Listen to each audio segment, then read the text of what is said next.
Hello, everyone. I hope that you are doing well and that you've had a good weekend. Welcome to spring. It happened overnight, so I know that I have been enjoying the really good weather, and hopefully, you guys have too. Before I jump into a couple of things related to content, I wanted to make sure I announced your interim grades. So you probably can already see them. If not, let me know. I just wanted to clarify what was included in that grade. So that was your average between two different cases, so two discussion posts, cases 1 and 2, as well as your myths reflection and the gifted child case study. So 4 grades that were averaged together. So just to be clear, the case 3, since I was having several people revise, I was not able to get that in. And since your philosophy statement is not due until tonight, then clearly that was not in either. So you have 4 grades in there. They're all weighted equally because everything in the class is weighted equally. So it actually made my life a little bit easier. If you have any questions about that, then let me know. Hopefully, you guys are starting to get in the hang of how this class works, and if I'm not providing sufficient feedback or as constructive feedback as you would like, then please let me know. I'd be glad to give some of you guys some more direction. But overall, I think everyone's doing a great job. I've really enjoyed reading the discussion posts, trying really hard not to get too into the discussion posts personally because I want that to be your conversation. But I do take some time to give you some feedback one-on-one when I post those grades. So again, wonderful job. I've enjoyed having several of you come by and see me in my office and talk about the course. So I do really appreciate that. And it's crazy. We are getting into another module. So we are progressing from gifted education, wondering, is it a right? Is it a privilege? And now we're going to start looking at how we actually serve the gifted. So gifted education programming is a class of itself. So we talk a lot about different models to serve the gifted, whether it's like a pull out or a push in, if it's differentiation, is it acceleration, is it enrichment. You'll notice this module has a lot of terminology in it. Welcome to the world of gifted education. We know that teachers love acronyms, and teachers of the gifted also really love them. So there's a lot of terminology. And one thing I want to point out before I kind of recap last week's case study is there's no right or wrong answer when we think about gifted education programming. There are several things that research has shown to be quite effective. For example, acceleration has been shown over and over again by research to be quite effective. Anecdotally, that surprises several people because we're afraid socially for those students. We've talked about this in the past, but actually it's better usually for students who are identified as gifted to be with their, quote, intellectual peers, which may or may not be their actual age peers.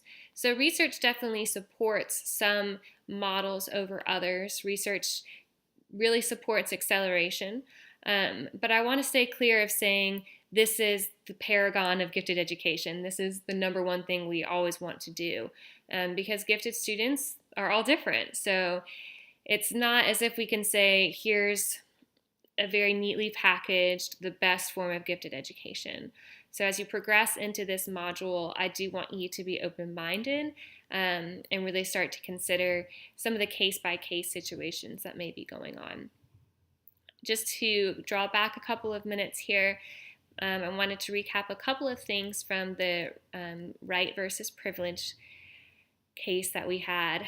And several of you did a good job reflecting and saying, man, this would be great if we could all have access to this type of private school education that the students in this case study had. But the fact of the matter is that's not very possible, right? So we have unfortunately, in education, specifically in my opinion, gifted education, there's a lot of disparity between students who have a higher socioeconomic background and those who do not. And we want to make sure that all gifted students are given the equal opportunity. So several of you did a good job saying, yes, this private school would be great for everyone, but that's probably not a possibility for everyone. I wanted to point out a couple of things. Amy did a wonderful job quoting NIGC and saying that they call for curriculum, instruction, and assessment to be modified to meet the needs of gifted learners. Several of you guys brought that quote in, and one thing that I want to point out is we have this assertion of we need to serve our gifted learners, but then that responsibility often falls on the regular education teacher. So you'll see next week, or this week rather, when we start looking at levels of services and gifted education programming, lots of times that first level is differentiation within the regular education classroom. So how can we expect our teachers in regular education classrooms to appropriately differentiate if they're not trained? So I pointed that out in a lot of my reactions to your posts when I posted those grades, is that we have a call, an assertion that we are meeting the unique needs of these learners, but then it's often kind of juxtaposed to a lack of education in actually how to meet these needs and what those needs are in the first place. Rebecca did a good job kind of encapsulating that and saying that true equality does not look identical for all individuals. Equal does not mean the same. So actually, when we are not giving our students who are identified as gifted, when we're not giving them additional services, that's actually us doing a disservice to them.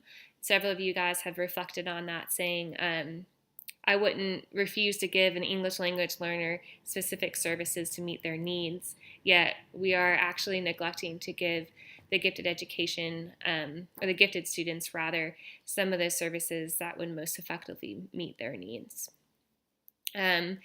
Samantha also brought up No Child Left Behind, pointing out that most teachers have focused on underachieving students and making sure that they're brought up to the right level.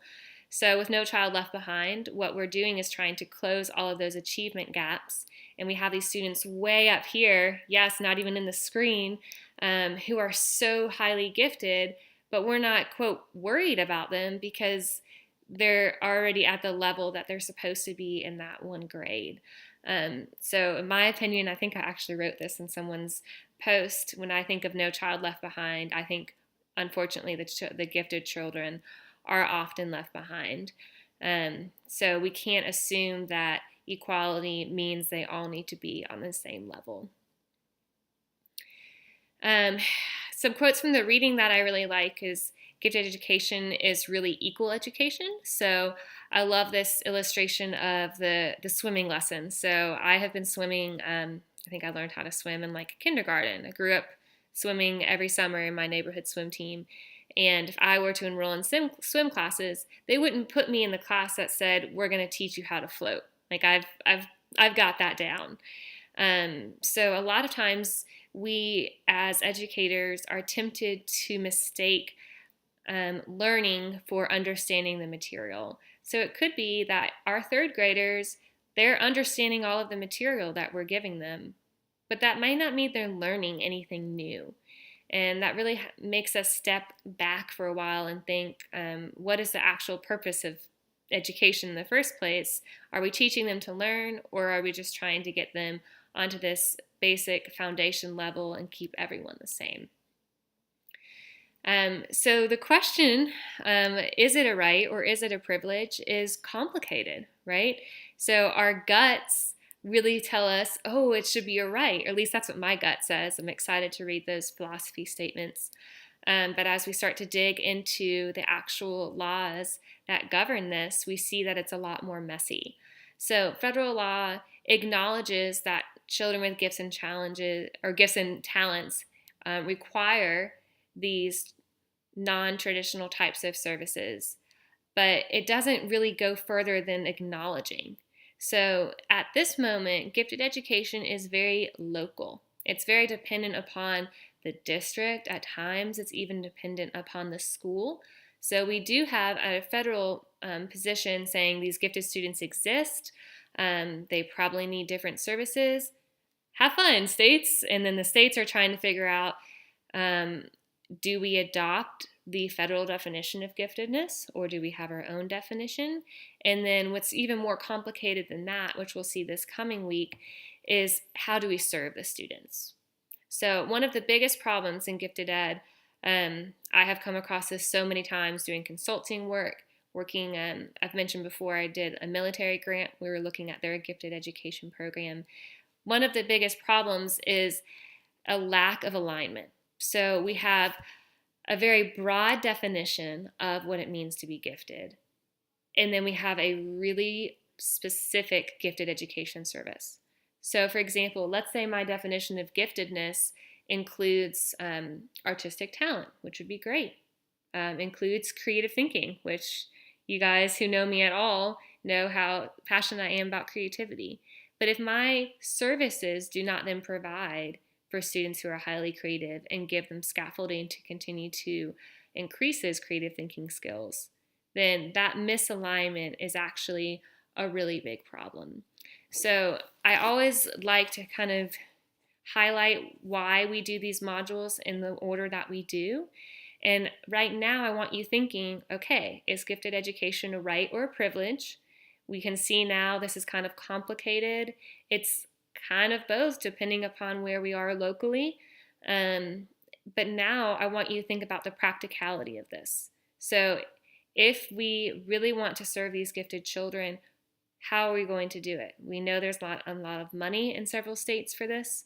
We know basically if we have an advocate at the local level or the school level, we're more likely for gifted education to be more successful.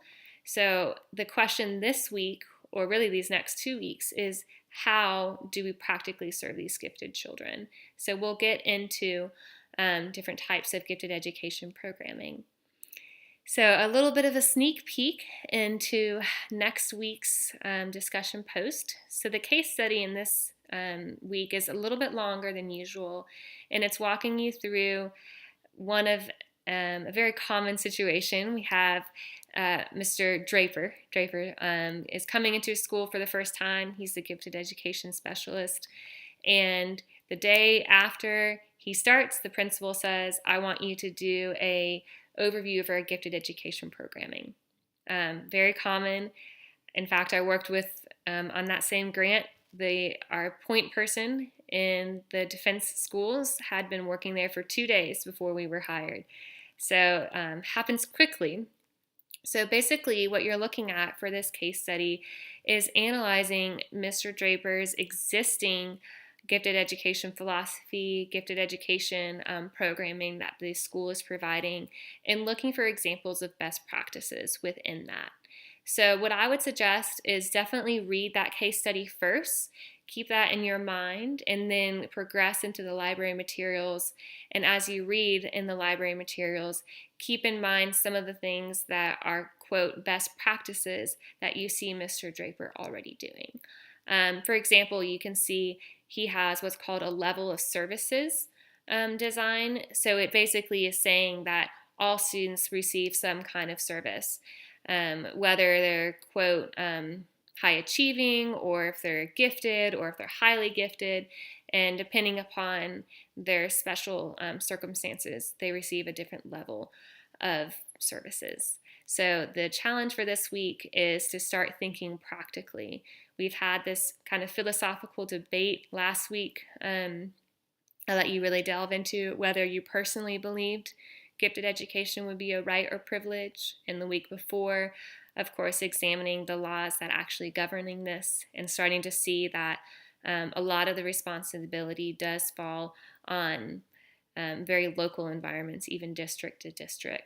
So the challenge now is thinking, okay, we have all these gifted students. We want to teach them. We want to serve them. How are we actually going to do this?